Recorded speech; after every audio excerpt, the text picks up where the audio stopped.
Hallo Leute, hallo Wanderer. So today I'm again back to the forest, hiking as usual. Yeah, I stay at home for 2 days because we had here in Germany, it's Saxony, quite a bad weather. So I have to say it was almost a winter, very snowy, very cold, chilly. I guess it was around 0 degrees, or at nights there were even minus by Celsius. And yeah, it was not very pleasant to hike at such a weather. But today I'm again in the local woods for hiking, and while I'm hiking I will try to entertain you and yeah, make a stream about a very interesting topic for me, but I also hope for you as well. This is how to travel to South America in Argentina or Chile, yeah, from Europe. And I will tell you my stories, how to do that, and some tips and tricks, yeah, how to do it wisely, as smart as possible, based on my experience and also based on experience of other people whom I met there and here in Germany. So let's do it. I will entertain you today with this topic. Let's do it. Okay, so the content of this video stream for today will be how to travel to South America, and in particular to Argentina and Chile from Europe, the cheapest way as possible. Yeah, so I will not consider hitchhiking from Europe to there, but any other ways of travel, I will discuss this. This is the first topic. The second will be how not to get into troubles with safety in Argentina and Chile, and also in South America in general. It's quite an issue if you consider traveling there, because there are many ways you can actually kind of feel it with your own skin, even here in Europe, when you travel the very touristic spots, for example in Spain or in Italy or in France. Yeah, it's always a kind of problematic about how to save your valuable things in very crowded places and in very touristic ones. And these all rules about safety, they are true not only for Argentina or Chile or in general South America, but also for Europe. But somehow, in Argentina and Chile, where I travel, this issue is a little bit, hottest, I should say, more problematic. Yeah, and you will understand why, I tell you. And the next topic will be how to travel within South America and in Argentina and Chile the most enjoyable way. I hope you agree with me that the stories I tell you they are really true, and the way I traveled myself, they're indeed more enjoyable than, for example, here in Europe. I never been in the US, so I cannot say for myself how it is to travel in Europe or in the US, within US.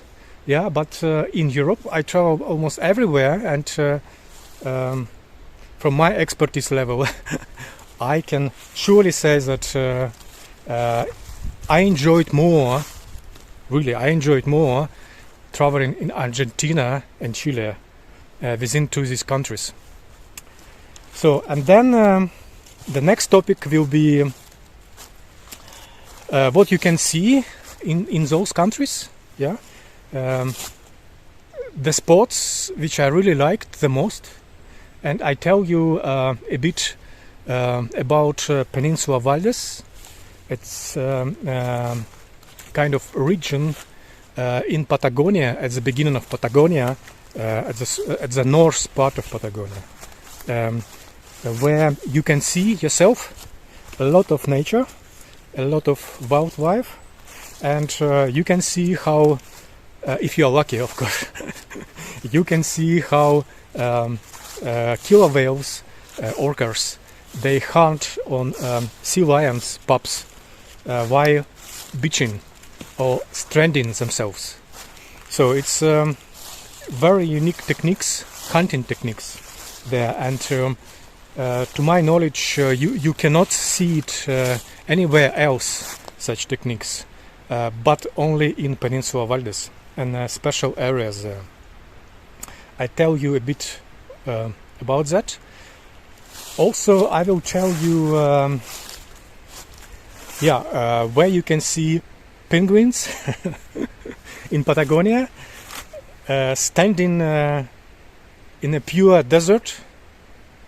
Yeah, penguins in a desert at plus 30 degrees Celsius, and it's also very unique spot in Patagonia, but also in general for penguins, because we all know from school that penguins should be somewhere among icebergs and ice and cold, not in deserts. But this is where you can witness yourself such unique behavior of animals, of penguins. And also I will tell you where you can spot puma or cougar in Patagonia, especially in Torres del Paine National Park. And I tell you my story, how I witnessed these beautiful animals there. So besides these topics, I also tell you how to financially support you while you are in Patagonia. So it's not easy, I have to say, because of all this turbulence, in Argentina, in terms of finance and in terms of money, in terms of really high inflation in this country, and it's not easy. You have to consider a few things before going there and while you are traveling there. Okay, I guess this is the whole content I was planning to tell you in this stream. Let's do it. Hi back. So I'm really sorry. I have to all the time walking because it's rather cold today. I cannot really stay and still don't waste. Okay, let's continue.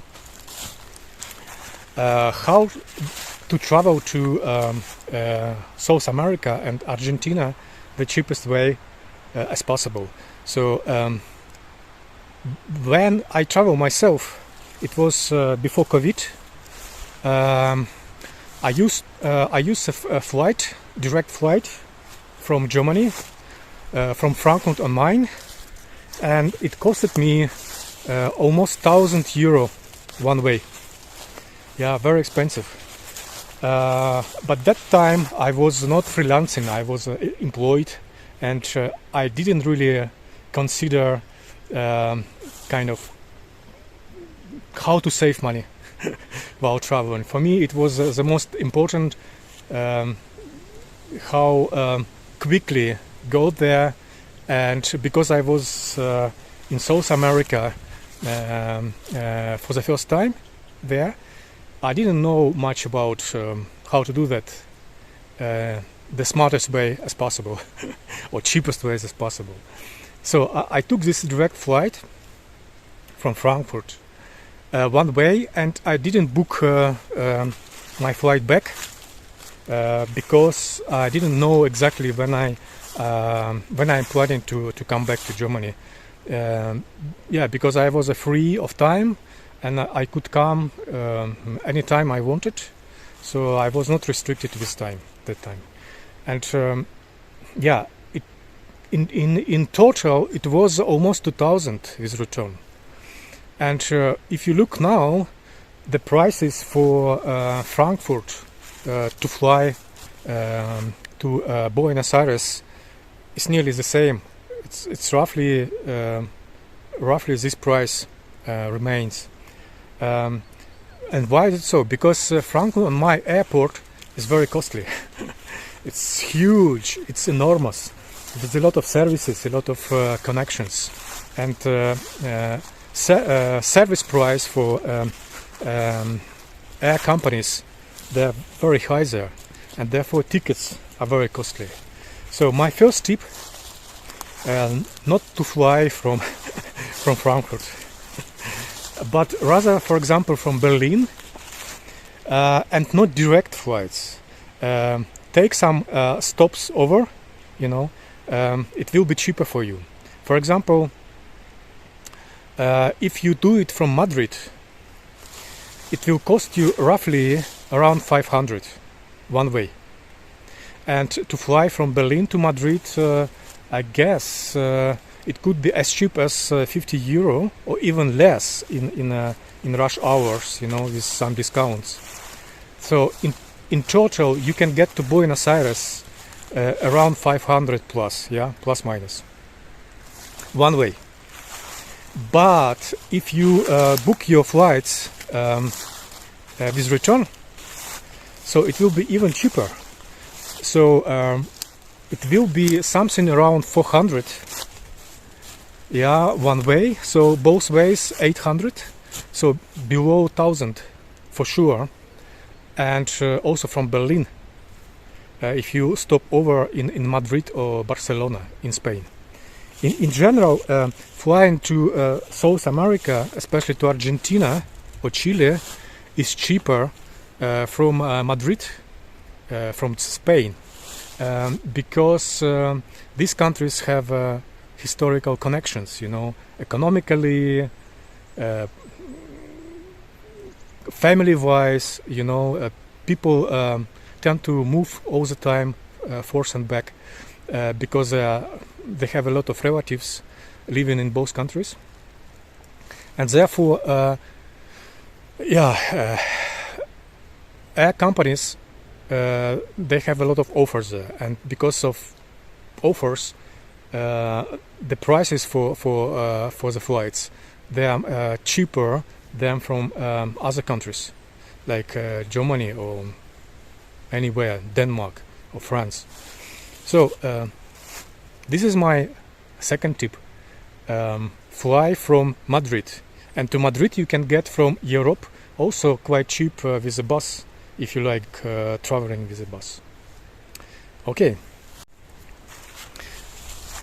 let's talk about safety in Argentina and Chile, but also in South America in general. I guess these rules can be applied in the whole continent, but also in Europe too.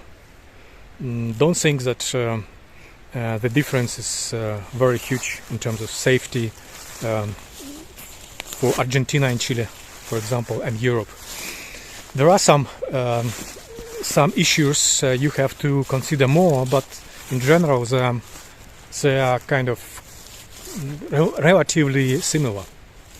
Okay, so the most crucial part for you in terms of safety is pickpocketing in Argentina and Chile. In all touristic places, in overcrowded,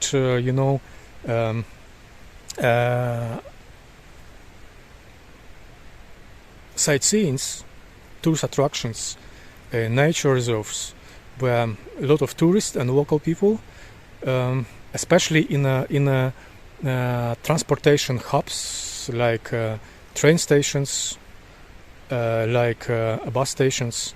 So you have to be watchful for pickpocketing. Also for people who may distract you and take from you something valuable. You know, I tell you a story, my personal stories, not personal, but kind of second-hand stories. I didn't have any troubles, I have to say myself, but my friends who travel also from Germany to Buenos Aires and then to Mendoza. It's in Argentina. It's wine production capital. So they flew there from Buenos Aires, and then they were sitting in a bus station, very tired and jet lags. So some young people came to them and distracted them, and others took one backpack, and in that backpack they had passports and also very, very expensive digital camera, Nikon. Yeah, and they didn't notice that, and it disappeared. Yeah, and then luckily they could quickly restore their passports with the German consulate there, and they traveled further south to Torres del Paine National Park for hiking, where I met them. But this is a story very typical, I have to say, in Argentina and Chile. I've heard similar stories in Ushuaia when I was there from a couple. I guess they were from Canada, an ex-military guy with his wife. They told me that also their backpack was stolen in a local airport in Ushuaia. Again, using the same principle. So some people distract you for a moment, and others they steal something from you. And yeah, 1-2 minutes, and that's it. Your backpack is gone. So you have to consider that. And my tip, how to safely kind of avoid such troubles while you are traveling there with a bus or with a airplane or other type of transportation, doesn't matter. But it's also true for Europe, I have to say, for Barcelona, for Italy, for Madrid, for Portugal, for France. In all these very crowded and touristic places, it's also true. So you have to be watchful for your backpacks, and how to make it possible that you can be watchful for your backpacks 24/7 without even thinking about that. And there is a tool, and this is my next tip.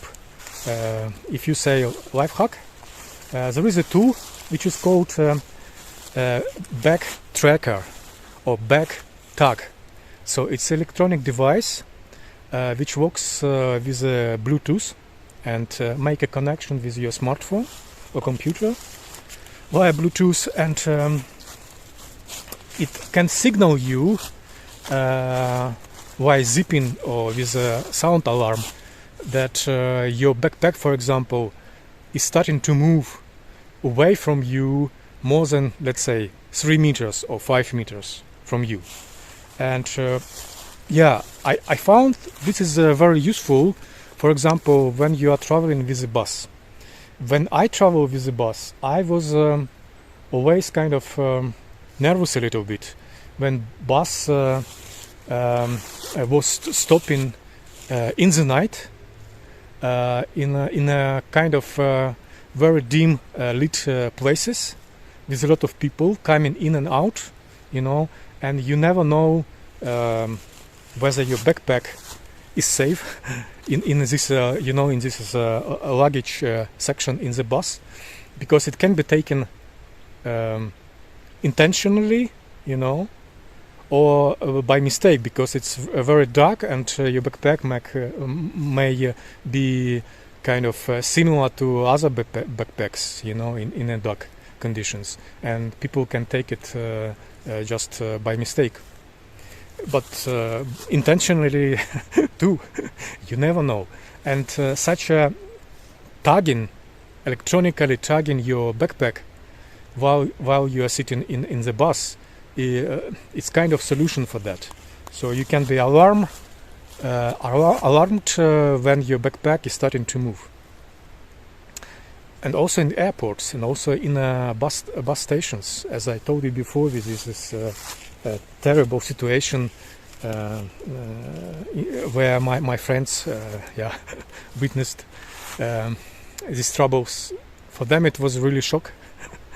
It's good that they could restore their passports and travel further, but and it's good that German consulate could restore your Reisepass, your national identity passport for traveling abroad quite quickly. So I know that for other nations it's not possible.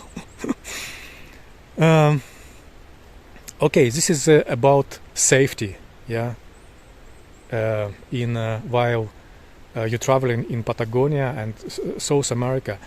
Similar, I think this is rules for any touristic places, not just for Argentina and Chile, but also in Europe.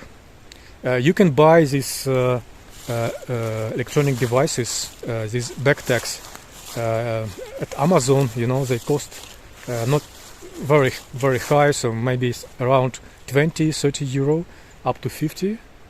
Just make sure that these devices have a function that they can alarm you while they are moving, because some of them they just made to track your backpack.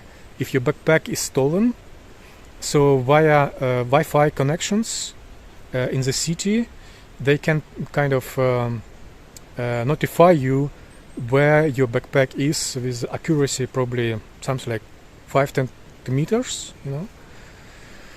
And I think it's not really kind of functional. It's not really useful, because if you don't know exactly where your backpack, then how you can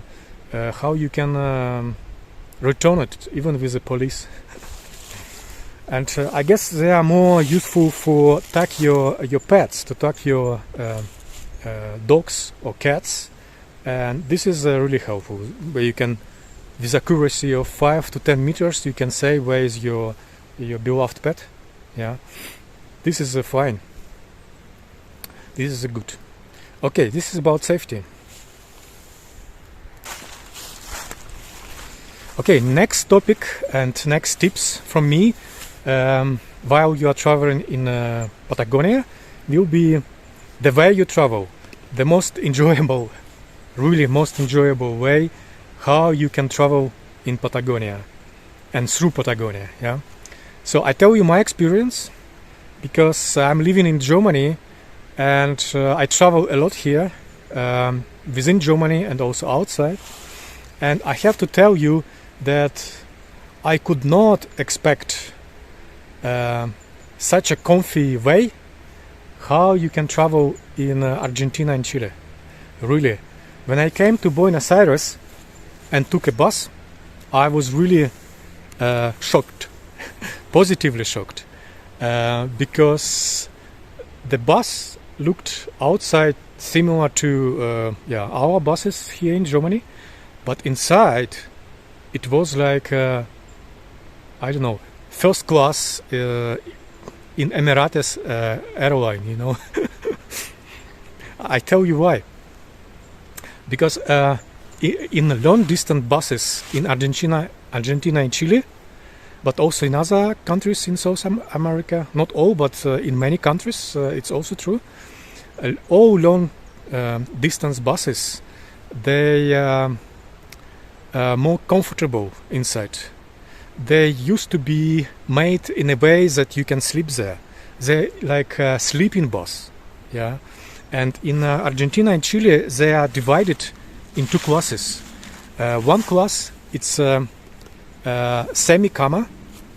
Another is a cama. Cama, it's in Spanish sleeping, and semi, it's like a half sleeping. Semi-cama, it's a half sleeping bus, and cama, it's a fully sleeping bus. And the difference is not really huge between them. The price is a bit different, but conditions inside not very much different. And when I entered such a bus, I was taken from Buenos Aires to Puerto Madryn, such a bus, and it was shocked for me. So imagine the bus inside have not 4 rows, but 3 rows. So from one side, it's just 1 row with seats. Another side, 2 rows. And seats are not like usual seats here in Europe, you know. They are very kind of not soft, and they're very narrow and not very comfortable, I have to say. But there, the seats look more like, homey chairs, big ones, covered with leather.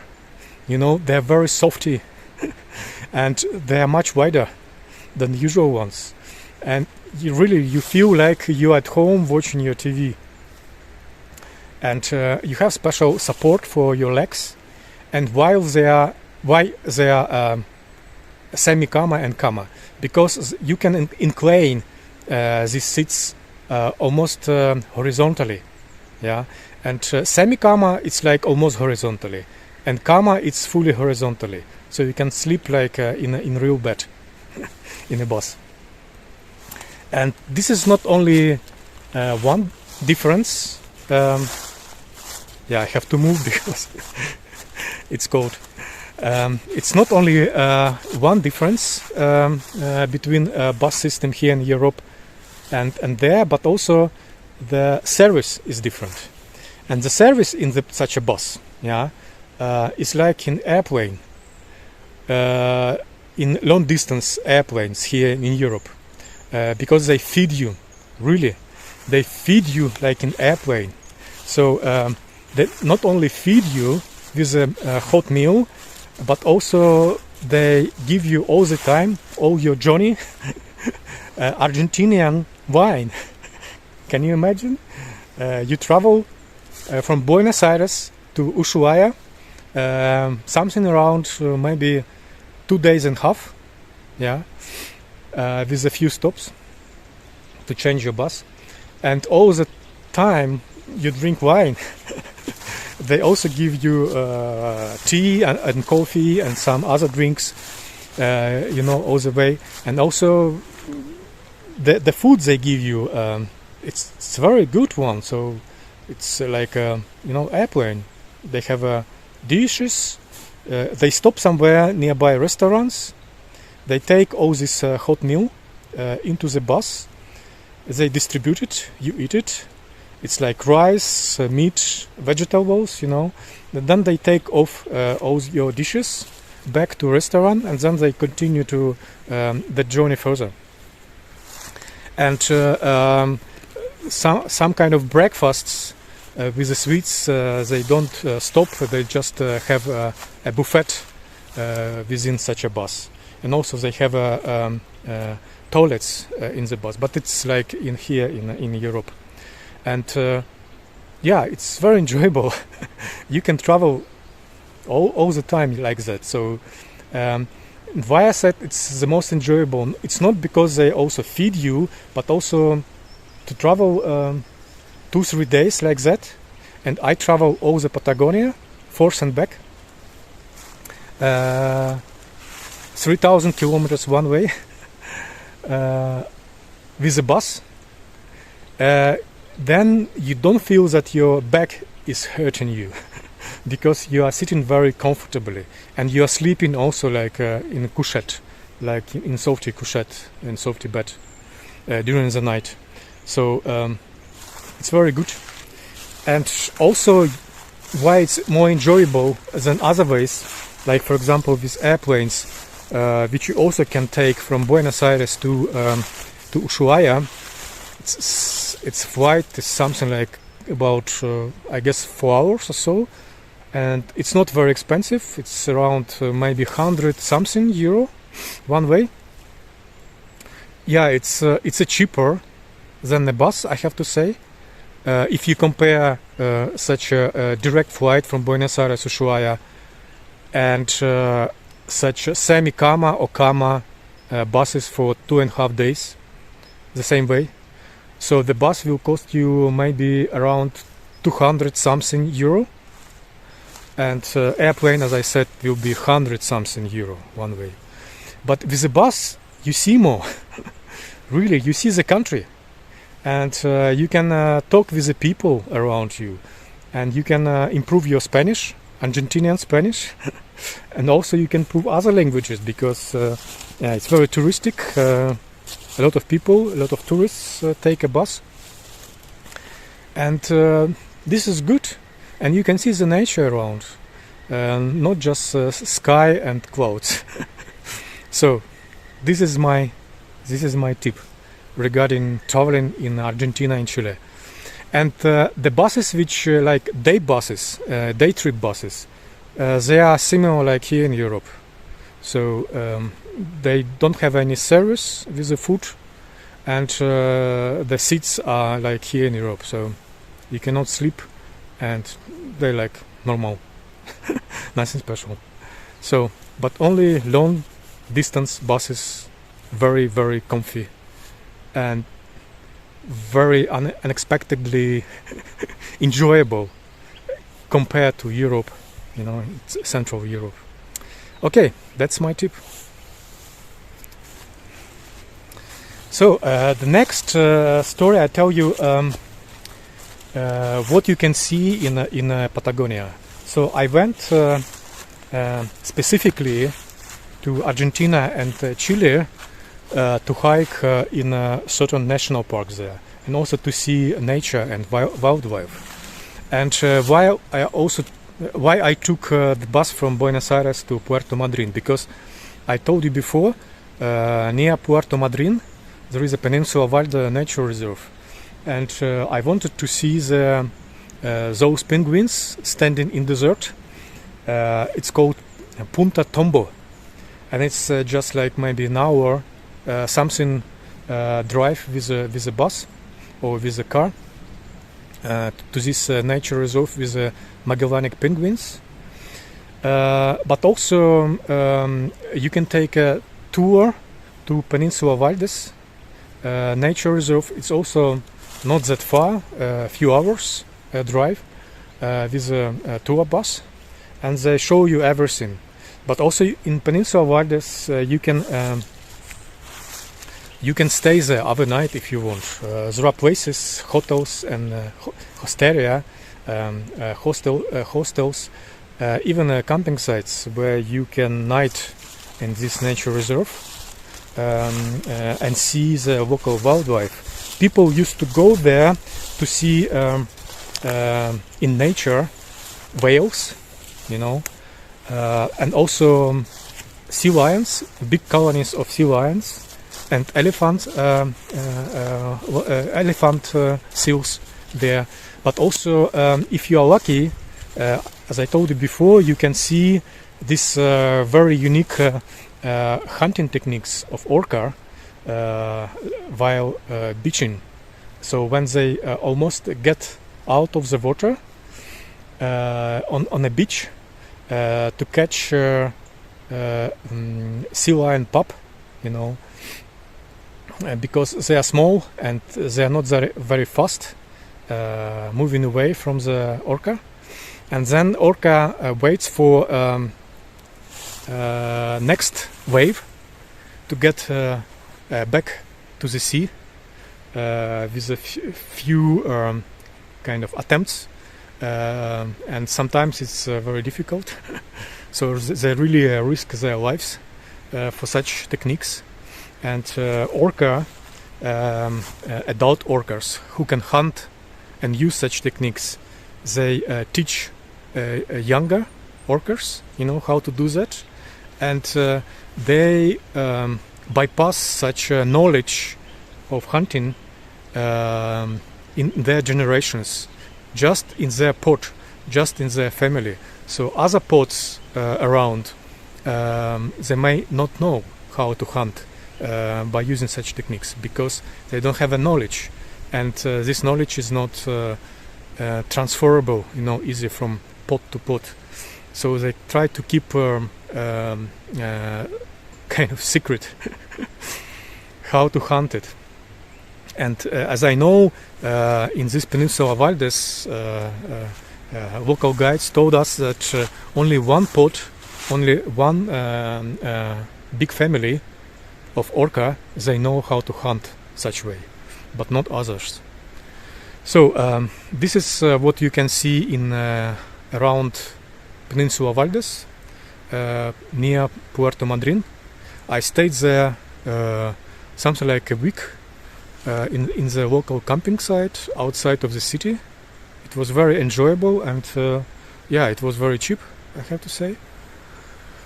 And then I took a bus and went to Ushuaia. And Ushuaia is a very kind of touristic place, I have to say, the most touristic place in Patagonia, probably, because many people go there to have tours to Antarctica. This very costly and very kind of technically demanding tours. They can get you to Antarctica. It's very close from Ushuaia. I think something like less than 1,000 kilometers. So, and these tours, they have like a week journey, 2 weeks and 3 weeks.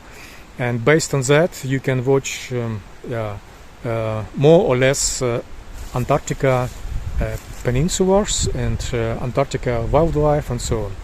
And also Ushuaia is very famous for their national park, Tierra del Fuego. Tierra del Fuego.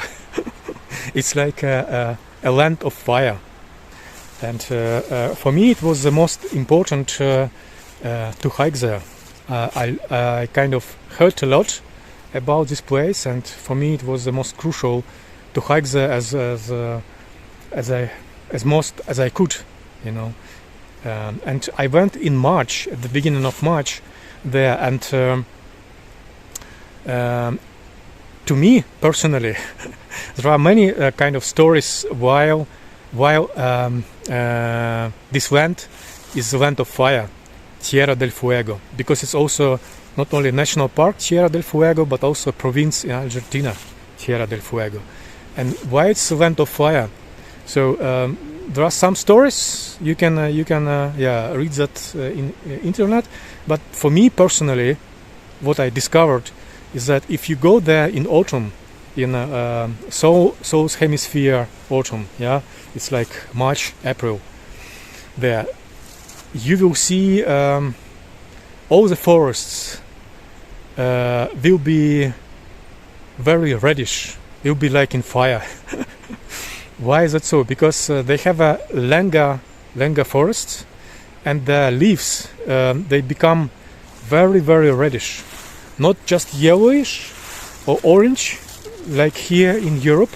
We used to see it, everywhere in autumn, but it's really a red color, and even sometimes pink, and it's very, very beautiful. I never saw something like that here in Europe. Here in Europe you can see such reddish leaves only in some kind of vine plants, those plants which cover tree trunks. They're like epiphyte, like parasites. So sometimes they are evergreen, so they always green, but some of them they become really red, even pink, and this is exactly the color of Patagonia. I have to say whole Patagonia in autumn there, and especially in Land of Fire, Tierra del Fuego.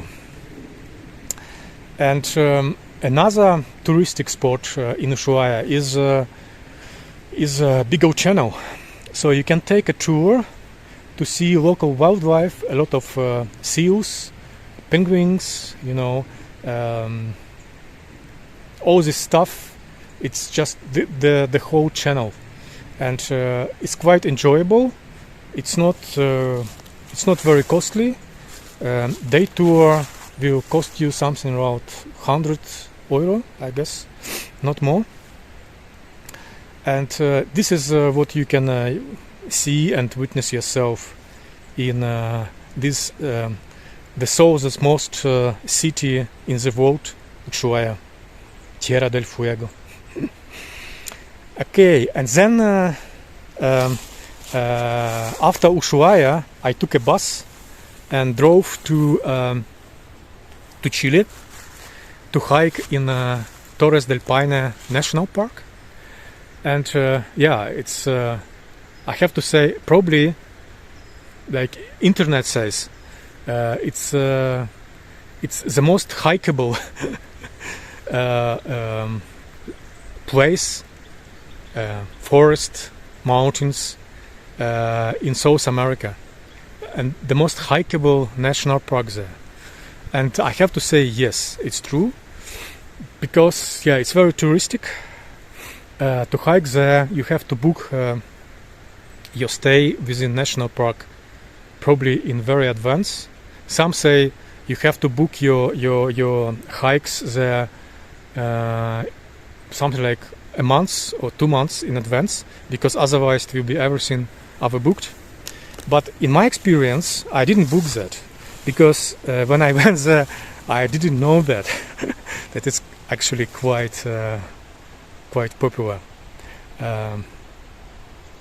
Yeah, I knew that it's quite popular, but I didn't know that it's so popular that it will be really overcrowded. Yeah, it's like you hike there, and every 20 meters, 50 meters, you see somebody. So you never alone. Especially if you hike, they have two circuitaries, double V circuitry and O circuitry.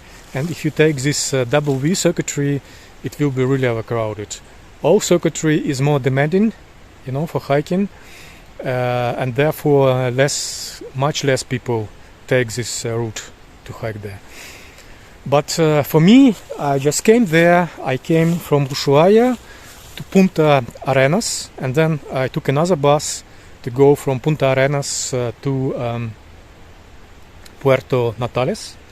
And I stayed in Puerto Natales a few days to prepare myself for hiking, and also to live in the hostel all the heavier stuff I had, not to carry with you, because I had something like over 30 kilograms backpack, and it's too much to hike in a very complex terrain in Torres del Paine National Park. So I emptied my backpack about a half. And in hostels they have a storage service, so you can safely store your valuables, things, while you are hiking. And I didn't book in advance, so I just went to the office and say, okay, do you have any free available camping sites or refugios there? I was quite lucky to have them. Of course, not for all circuitry. Somehow all circuitry they have less facilities. It's less crowded, but it's less facilities. So the campings and mountain huts, they can accommodate less people. Also, they have some wild campings, which also have a limited number of visitors per day, and therefore you cannot take this trail, because the camping sites is fully booked, and you can't just stay somewhere with your tent, otherwise it's forbidden. You can night only at camping sites or in mountain huts, that's it. It was very, very enjoyable. Not easy. And probably, I have to say that I will do next videos specifically for my tips for Torres del Paine, Tierra del Fuego, Peninsula Valdes, to tell you more stories and more life hacks, what you can do there and how you can save money, or what you shouldn't do, or what is worse to do, all details, which actually I described in my travel guides. I have a lot of travel guides written so far since I travel there, and they all kind of dedicated for these specific places. So all details are there, even more than I say. So please consider to have a look at Amazon, at my Amazon webpage. Okay, let's go to next topic. I forgot to tell you how I witnessed puma.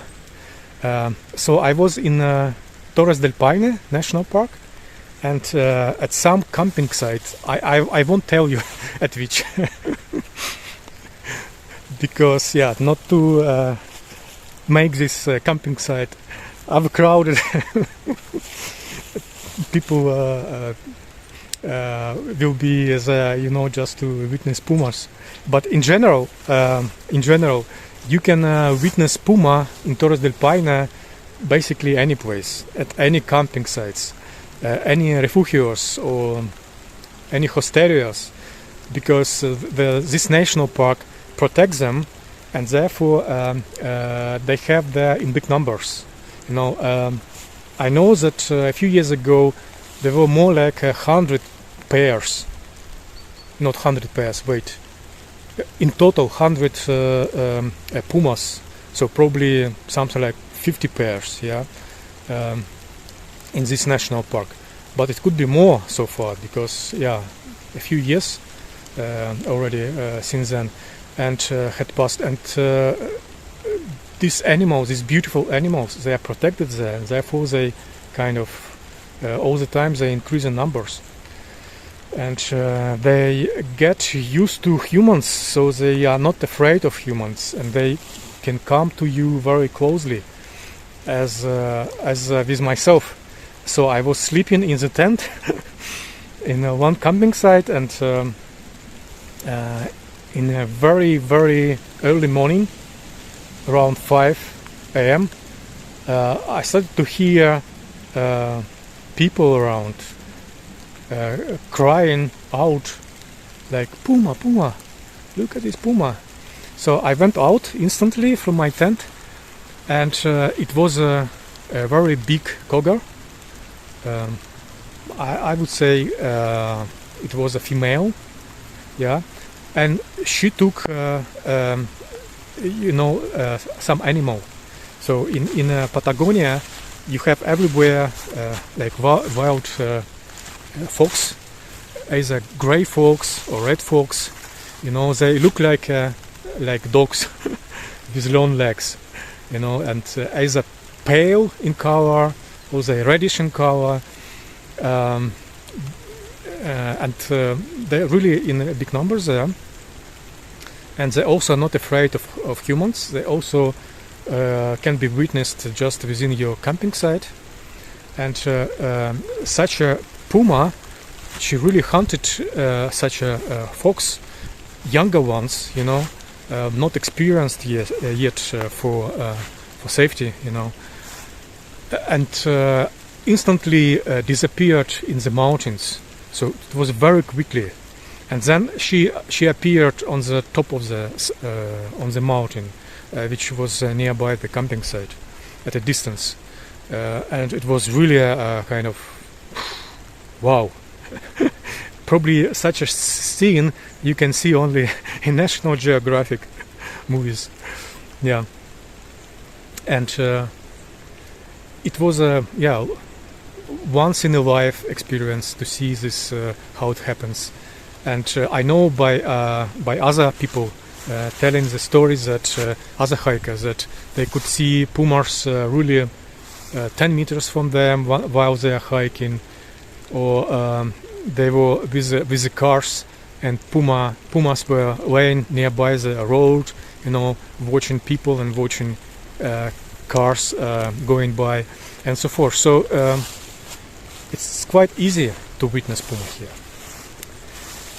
Okay, I guess for now I will not tell more regarding what to see in Patagonia, but as I promised, I will do separate streams to go in more details. Okay, let's go for next topic. Okay, next topic. Yeah, I have to move all the time because it's chilly. Yeah, the next topic, I try to tell this really quickly because it's rather easy, is how you can financially support yourself while you are traveling in Patagonia in Argentina. So I have to say it's quite difficult to get money transfers from Europe to there, because when I was there, it was autumn, yeah, South Hemisphere autumn, and I was in Buenos Aires, and I had really a tough time to find ATM machines, you know, for cashing. So either machine is not working in Buenos Aires, or it's out of money, or it doesn't accept my credit card, or it's overcrowded, you know, a lot of people, and you have to wait in the line for a long time. And besides that, kind of difficulties to find cash machine which can serve your credit card. It's also it's a lot of money from you, so you feed banks, you know, while you are taking money from your credit card, because first of all, you can withdraw only a small amount of money, something like 100, maybe 150 euros or dollars, whatever, depends from which country you are, but you can take only local pesos, right? And it's very small amount of money you can take, and each time you withdraw your money there, the cash, the bank, local bank to which belongs this ATM machine, they take a lot of huge fee for that. So you may pay something around, like when I was there, I paid roughly 6-7 euro per withdrawal, but now I've heard that it's even more. It could be above 10 euro, you know, for each withdrawal. And also, so you feed the local banks, not yourself. And also the exchange rate for peso might be not in your favor, so you pay a lot for this as well. And also you pay to your bank, you know, for such a long distance transfer of your money, so to your credit card, some fees. So in total, it's like it's really not the best way you can finance yourself in Patagonia, in Argentina and Chile. So the best way, so when I was there, I didn't know that there is a better way, yeah, than that. And I had trouble with this because of of this. So with money. So how to get money, where to get money, when to get money. I was each city I came, I was like, where I can find a cash machine. So, but there is a better way through Western Union. So you can connect your bank account here in Europe to Western Union account, and then transfer your money to yourself in Patagonia. So, and the fees will be not that much as like with ATM machines, and also you can withdraw not just 100 euro or whatever, you know, but as much as you can. I guess a limit 3,000 or something like that, or even more. I don't now remember what is a limit in Argentina for Western Union, but it's not 100 euro, believe me. it could be maybe 1,000, maybe 1,000. I don't know, but for sure not €100 or 200. Exchange rate will be much more in favor to you. So as with a credit card. Yeah, and you can find Western Union offices almost in all big cities in Argentina and Chile. So it's quite easy to send your money online and then cash your money in Patagonia while you are traveling. So this is a very short tip of mine, how to finance yourself there. Okay, let's move further. So my last tip or my last story will be how to return back to your home, from Patagonia, from Argentina, from Buenos Aires, the smartest way as possible. And I tell you my personal story, how not to get in trouble going home. And when I say to have some troubles or to avoid some troubles going home, I mean that especially in the autumn, in the midst of autumn, when I was going home, it was midst of April. The weather in Patagonia, could turn of a blink of your eye, instantly from autumn to winter or to some disaster. And I tell you my story, what had happened with me. So I was traveling back from South Patagonia to Buenos Aires with a bus. And I was with my two friends I mentioned before, two Germans, in the bus. And in some time, we were like taking the bus and maybe riding something like a day. Instantly, somehow, we stopped in one city and didn't move further. And we were wondering why we are not moving, why we are staying at night in one city. If I remember correctly, it was a city yet at the south of Patagonia, Comodoro Rivadavia.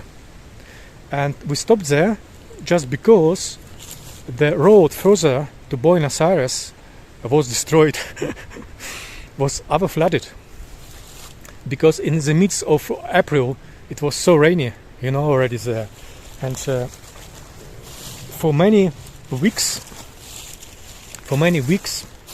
it was rain. And I remember I was staying in El Calafate to see Perito Moreno Glacier. I stayed there more than a week in a hostel. And only 2 or 3 days they were like sunny, but all other days were rain. Not really big, but kind of the rain which spoils all the hiking, experience. But on the eastern part of Patagonia, near the Atlantic Ocean, where this is Comodoro Rivadavia, where we stopped with the bus, there were really huge rains, and for many days, and it's overflooded the road. And because these long distance buses, they are so huge, they are double deck buses, and they can go only on the very high quality paved roads. They cannot take some side roads, some gravel roads, so they could not move further to Buenos Aires. And to Buenos Aires it was like still around 2 days to travel. And we stayed a day. Then a second day in the bus, we slept in the bus, we stayed in this Comodoro Rivadavia city in the bus. we drank all red wine, which was reserved for next 2 days of journey. We also ate all the food, all breakfasts they had. So, and then we started to wonder what's going to be next, and bus driver could not tell us for how long we still have to wait at night in the bus. And I have booked my flight back to Germany from Buenos Aires, and it was only 2.5 days left, so I could not wait anymore. And my friends from Germany, they also could not wait any longer in the bus, you know. And we decided, after 2.5 days of sleeping in the bus, we decided to take a flight back to Buenos Aires. And the local airport, luckily it was a city with airport, so the local airport was overcrowded. And also this is bus station in Comodoro Rivadavia was also overcrowded with buses. It was all full with buses. Unbelievable. And probably all people realize that they are kind of late to their flights back home, and they all took airplanes away. And I remember that the prices really skyrocketing high instantly at that day.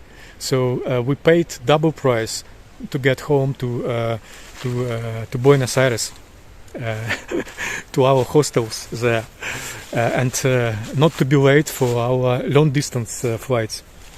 Yeah, and it was really funny when we took local airplane. The airplane was also overcrowded, and the people were like, carrying in the airplane salon all their belongings. Somebody were with big boxes. Somebody were with kind of pieces of furniture. So normally here in Europe, it's not allowed to take, in the salon of airplane, oversized luggage.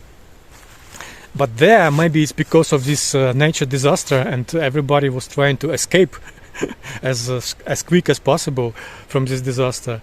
They are kind of allowed it to take these oversized items. But for me, it kind of resembled my beloved movie. I guess you watch it. You should know it. It's a very famous movie. It's called Romancing the Stone with Michael Douglas. And remember when the main character who played Kathleen Turner came to Colombia, and she took a bus, and went in wrong direction, not to Cartagena. And this bus collided with a jeep of Michael Douglas, And you should remember this scene when in the bus was overcrowded with people and stuff, luggage. There were people with chicken in a cage. There were people with pigs.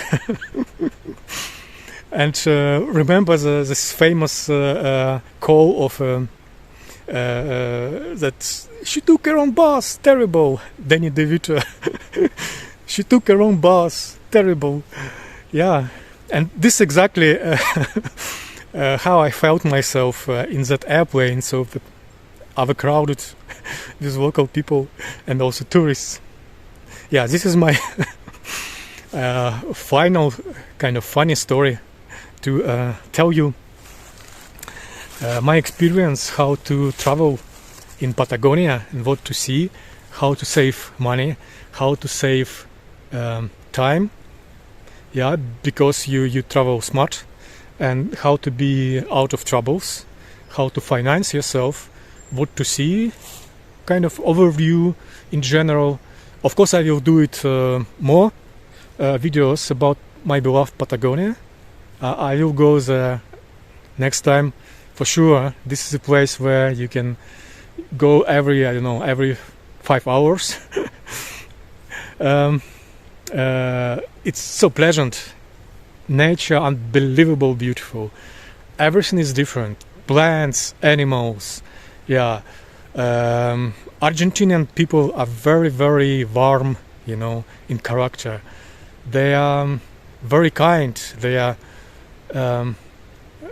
They can speak, a lot. It's good, so they are not boring. So if you know a little bit Spanish, this is a country where you should go to improve your Spanish. Besides Spain itself. Yeah, this is a character of Argentina and Chile. So a lot of wine, a lot of talks, warm talks, a lot of talks about your family, children if you have, your countries, your experience, the nature. All Argentinian people really in love with their nature, absolutely, and they really take care about their nature there. All national parks are in very good shape. They're very well maintained, and this is something to learn about for European people from in Europe here.